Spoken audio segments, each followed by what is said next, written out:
This is Dan, and this is the Napkin Academy. This lesson, as we begin to close out our section on showing, is going to be the first part on applied napkin sketching. So this is part number 1, which is really drawing by hand. I want to talk just for a moment about drawing itself. What I really mean by that is just taking our hand, taking a pen, putting it on a piece of paper, and creating our very simple sketches. We've talked about our tools from our 6x6 to our squid to our Swiss Army knife. Lots of tools about how to be good visual problem solvers. And now what I want to focus on finally at the end for a moment is the drawing itself. And we're going to really break this into two ways of thinking about it. Way number 1 is drawing by hand. And I literally mean in that, drawing without computers. Way number 2, which we'll talk about in our next lesson, is drawing with computers. So the rest of this session, we're going to talk about just drawing by hand. The really big rule, and why I think drawing by hand is so important, is this very simple idea, and it says this: the more human your picture, the more human the response. Now what do I mean by that? Let me give you an example.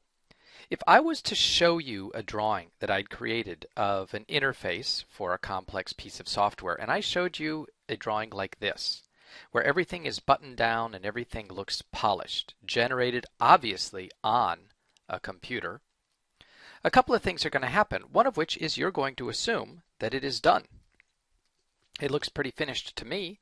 You're going to assume that it is polished, and you're going to assume largely that it is fact, because it looks so complete, which could be a problem, because if what I'm really interested in is conceptually getting you to recognize that what's important in this interface is the division of the main screen up into 4 components and the addition of a navigation screen over here on the side, those things actually start to fade away as we begin to notice how finished everything looks. So for example, to be able to show a comparison, imagine if I'd showed you the same interface, but it looked like this, where I had drawn it by hand. Now, as you can see, something quite different happens. I can talk you through this drawing and I can say what's important is the fact that I've divided the interface up into my 4 windows, and I have my navigational devices over on the side.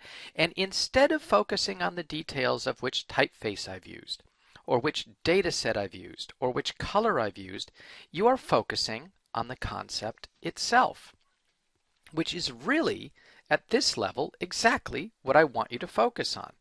That's what I mean about a hand-drawn picture. There's a certain magic that takes place and a certain lack of judgment, harsh judgment, that we'd often bring when we show a more polished image.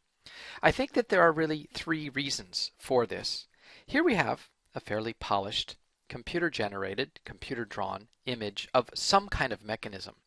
And what's interesting is that when we look at this, I think that we take and we say, we look at it and we say, it looks pretty finished to me. Okay, I will go ahead and I'll do that. I'm not sure I understand it, but I'm going to go ahead and do exactly what that thing shows me or try to figure it out.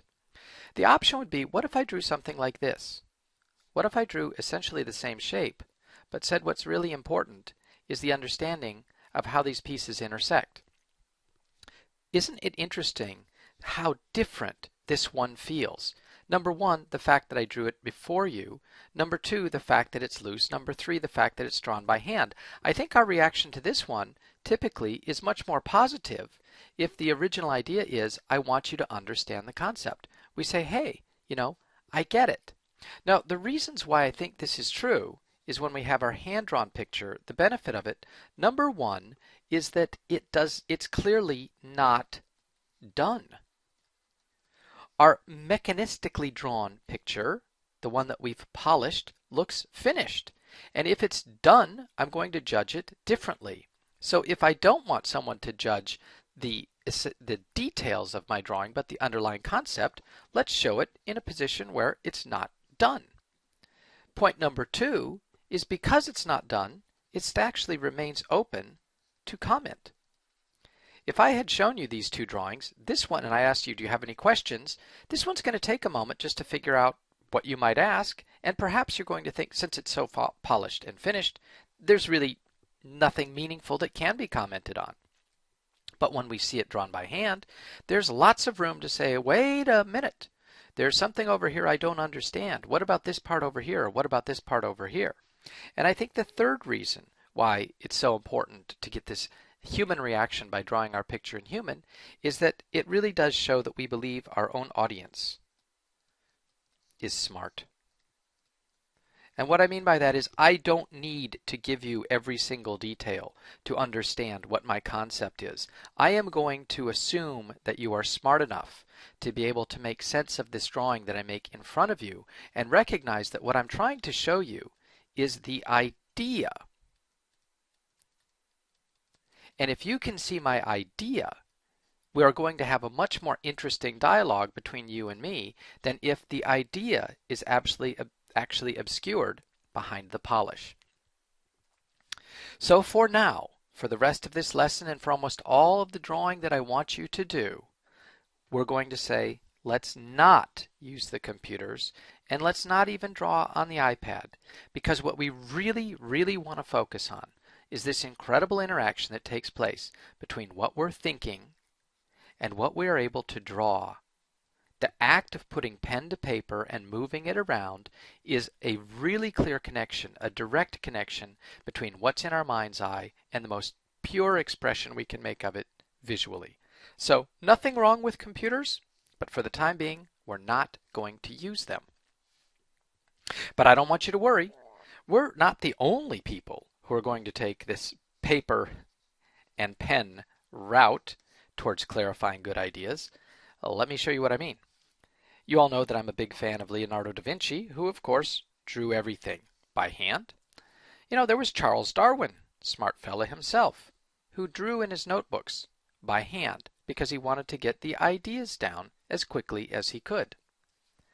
There was this other crazy man, guy named Dmitri Mendeleev, who liked to draw as well. He liked to draw complex charts and graphs, and one of his drawings became the periodic table of the elements. This is Alexander Graham Bell, who used to draw by hand all the time, who believed it was impossible to actually understand an idea until you were able to draw it out by hand. Not too different than Thomas Edison, the inventor of the light bulb. And here, of course, are the drawings that Thomas Edison made by hand as he was exploring the options of how to create his light bulb. Albert Einstein drew everything. He loved to be able to draw by hand. One of the greatest drawings he ever did has nothing to do with the theory of relativity. It has to do with his feet. And he wanted his foot to sit in a shoe like that, but instead it was all bunched up like this. J.R.R. Tolkien, famous author, Lord of the Rings, was unable to write his books unless he could draw the maps by hand that explained where his action was taking place. Another author who liked to draw things out by hand, Jack Kerouac. This is actually the model for his very first novel. This is a fellow. You've probably not heard of the name, but you certainly know what he did. Alec Isigenes was, by drawing by hand on the back of a napkin, the inventor of the original Mini. This is a woman named Donella Meadows, who used to draw by hand all the time, and in her drawing invented something called systems thinking, and has gone on to become one of the most influential ways of modeling out complex systems ever, drawn by hand. This, of course, famous guy, we've talked about him before. Here he is, Mr. Rollin King, the man who drew the original Southwest Airlines business plan on a napkin, drawn, of course, by hand. Arit Gadyesh, who was the chairman of Bain & Company, one of the largest consulting companies on earth, who drew initially the logo for her company by hand, trying to explain that she wanted people to understand how a compass works, that you need to focus on true north. Here's another author, J.K. Rowling, who, of course we know, in writing all of her Harry Potter books, would rely on drawing things out on blocks of paper by hand in order to make sure that her ideas were being clear and in order to understand how she was going to pull all the pieces together. One of the more famous ones of all time, I've just finished reading the Steve Jobs biography by Walter Isaacson, What's fascinating is every time Steve Jobs, not the nicest man who ever lived, but certainly a man who knew what he wanted to do, when he wanted to convince other people that he was right, what would he do? Turns out that Steve Jobs was the absolute master of the whiteboard. He recognized that if you went to the whiteboard and started drawing by hand, you could absolutely control not only the meeting, but you could get everybody to see exactly what it was that you were thinking about. And a real recent one, in fact, this just came up in Fortune magazine this week. Very interesting, nice sketch drawn by a guy named Mark Benioff, who happens to be the CEO of Salesforce.com, one of the more forward-looking software companies, who sat down with a woman named Angela Arendts, who is the CEO of a company called Burberry out of London, which you might know as a lifestyle brand. And the two sat down to think about what's the future of the Burberry company. Mark Benioff created this sketch to say how the company might become a social media driven company, and made a friend and business partner probably for life from the fact that he drew by hand. I know that I'm going on, but the reason why this is important is because if you think about how smart these people were and how critical it was that they get their idea across, you'll notice that what mattered was the fact that they drew it by hand. There's three ways that we can draw by hand. There are three tools that we can use. The first one is I call the personal tools. What I mean is when we have an idea in mind and we want to work through that idea with someone else, we take the simplest type of drawing material that we can, just a piece of paper and a pen, or, a notebook and a pen. It could be our little personal whiteboard with our pen. But this is the personal tool where we are working through our own idea and we draw it out and we say, is this what I meant? Do you get it? What do you think? And then I might say, here, can I have the pen because I think we need to add this piece over here. This is what I call the personal hand-drawn drawing space. Piece of paper, notebook, little whiteboard. Level 2 is what I'm going to call the participatory drawing surface. This is where we have a group of people coming together and we want to develop an idea together. It's a little bit less personal. It's a little bit more about the participation of people. And in this case, the tool that we're going to use, of course, is a big whiteboard. Or in the old days, of course, that would have been a chalkboard. Or, sometimes we still even use a flip chart. But the point is we want to get a big enough drawing surface to where I can start drawing my idea over here. You can be drawing your part over here. We can then have participation from other people as we see the drawing emerge and begin to understand what the likely outcome or solution is going to be. So this is a little bit more active. And then, of course, the third type of drawing surface is what I call the performance drawing surface. And this is the one every time we're making a presentation, every time we're trying to make a sale, every time we're trying to teach. When it's from me outwards to somebody else, we want to have a performance drawing surface. And the issue is here, it's challenging. We can't use a little piece of paper anymore because these people can't see it. Nor can we even use a typical size whiteboard because these people won't be able to see it. So we need to come up with something else, some other way of being able to draw so that a large audience can see it live. Now, this is what we're going to talk about primarily in the next lesson, but I'll give you a little preview of coming attractions. What we're going to be talking about only at this level is, yes, the addition of the computer, so that we will be able to draw something on the screen and have it appear simultaneously where everybody can see it. And it's exactly what I'm doing right now as I'm drawing for you, and we're going to talk about this in our next lesson where we get into digital. But the point I want to make is I am still drawing by hand. It's just that the surface I'm using happens to be a performance-based surface, which is digital. But the thing I want to emphasize is I'm still making the simple hand-drawn picture. Now, one way to think about these three different surfaces is how much we would want to prepare when we're working on our different drawings. What I mean by that is if we're going to be working on really the personal drawing, This is something which is largely spontaneous. It takes no preparation. It just takes the two of us saying, we've got an idea, let's start drawing it out. Now, if we make a spectrum from the most spontaneous moving over to the most fully rehearsed, about halfway across it is what we would have as our participatory drawing surface. Now, if you're going to go the route of drawing on a big whiteboard, I recommend that we be partially prepared.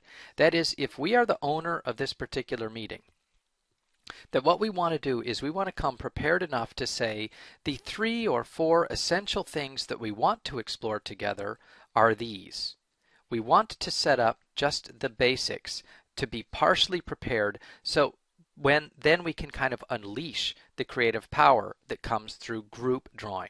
If we are not prepared at all, we're very likely to get into some kind of chaos, not because there's anything wrong with drawing, but because it's very hard when there are so many different people involved if there isn't some underlying structure that we've agreed to start. And then, of course, our performance drawing side. Performance drawing is where we want to be fully rehearsed.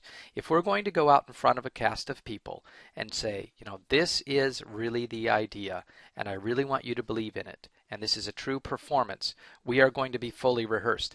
This is where things get interesting, because even though we're still going to draw by hand, we will have practiced and practiced and practiced so that we are totally confident in what we can do. And as we draw out our simple picture in front of this audience, they are going to see the magic of instant visual comprehension. Let's review this little spectrum really quickly. Here's the point I want to make. If you are wishing to simply explore your idea, be spontaneous, grab a piece of paper and a pen, and just go.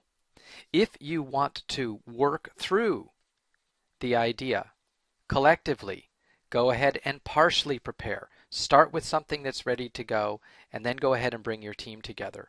If, however, we want to sell our idea, we better be pretty buttoned up. We want to be fully rehearsed, even though we're going to look spontaneous. The fact is, we actually know exactly what it is that we're talking about. How do we get good at doing all of these drawings? I've given you lots of tools over these last lessons, but in the end, it's very, very simple. Practice, practice, practice. I want us to be drawing simple pictures all the time. You'll notice as you've gone through these lessons that there's rarely a moment that I don't have something, whatever it might be, appearing on the screen while I am talking. This comes from practice, and the practice specifically is a few years ago I came up with a little mantra because I knew the power of pictures, but I also knew how easy it was to fall into our standard of just talking things through and forgetting to draw the pictures. So I took my mantra, I wrote it on this post-it note, and it has remained above my desk for the last 6 years. And what the post-it note says is, you can read it yourself. Dan, whenever I can draw something, I will draw something. Doesn't matter what the idea is. If I'm trying to explain how we're going to get from our home to the restaurant, and I need to try to give directions to someone, if I could draw it out, I will draw it out. Why would I just talk if I could draw it? If we're talking about where we want to go on vacation, why not go ahead and say we live here, but where we want to go is we want to go down here to Florida? Why not go ahead and draw it out? That is the rule for how to get practice. Every time you can draw something, draw it. And it is with that practice that you will find that even if you're a terrible drawer, you're going to become very good, and you're going to become, above all, very confident in your drawing. And that's when the real magic is going to start. All right. So it's time for a little bit of transition now that I really do want us to learn to be very comfortable with drawing out our ideas with our quick stick figures, our simple shapes. We've talked about them all. Our practice, being able to make our maps, being able to make our charts, being able to create our timelines, to visually record almost instantly what it is that we're thinking. Take that pencil, draw it out very fast. But the transition becomes the following. we do live in the age of the digital, and it is miraculous what we can now start to do when we combine our ability to draw by hand with the best capabilities of our computers and software. And so that's when I talk about the transition now. We're going to start to move into the next lesson, and I want to talk a little bit about how we draw by hand,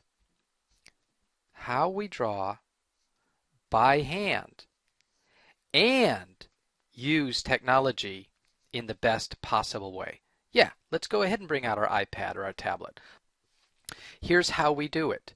I so strongly believe in drawing things by hand that even my children do this. So we were making a checklist recently before we went on our winter camping trip, and I asked my young daughter if she wouldn't go ahead and make the checklist to make sure that we had all our clothes. And so she drew on her little whiteboard this lovely picture. Well, now here's the thing. How do I digitize that picture so that I could maybe share it with the friends that we were going to be traveling with so that they were able to look at the same checklist? How would I do this? Because obviously my daughter just drew it on a whiteboard. What, am I going to mail the whiteboard to someone? No, but it's very simple. We all know how to do it. Of course we do. We draw our picture, and every one of us now has a miraculous scanner built in to our phone. So we take our iPhone and we just take a picture of what we drew. And to be fair, it may also be, of course, an Android phone, and we can take a picture. It may even be a Windows phone. The point is, after we've drawn our picture, we have the ability to digitize it and share it electronically without ever interfering with our ability to draw by hand, because we just take a photo of it. And then once we've taken the photo, we simply email it out. And now everybody's got a lovely digital copy of what we drew by hand. But wait a minute, there's a problem, isn't there? Because the fact is, most of us know that if we take a photo with one of our cameras and we take a photo of a drawing we did, it ends up looking terrible. It looks really bad. This is in fact the unadulterated picture that came from my taking a photo of my daughter's whiteboard drawing. And that's not a very dynamic photo. So here's what we're going to do. I want all of us, this is my favorite little app for my iPhone, JotNot Scanner Pro. What it does is it's a little app that takes the photo for us through our phone and automatically turns the image that we drew into a beautiful, high contrast, high color, digital version of our drawing instantly. And this looks beautiful, doesn't it? If I go back for a moment, we know how terrible it is when you draw something on a whiteboard or a piece of paper and you take a photo of it. Use JotNot and look how beautifully it comes out. I can now take this image, paste it into a PowerPoint or Keynote document or into my Google Doc, and it looks like it was drawn right on the computer, but the fact is I still retain the ability to draw it by hand, and now I've turned it into a digital file in seconds for distribution and sharing around the world. Isn't that something? So I want to close out this part on part 1 of drawing by hand with 2 thoughts. Thought number 1 is, remember, the more human our picture, the more human will be our response. That is to say, if I draw something and you can see that I really meant it and I'm thinking aloud, you will be very pleased to have even seen me work on it. The second is that there is a transition that we can go through from hand-drawn to digital to take advantage of the best aspects of technology without having to force ourselves to draw through a mouse or using a keyboard, which is going to kill much of our creativity. And it's this transition from hand-drawn to digital that we're going to focus on in part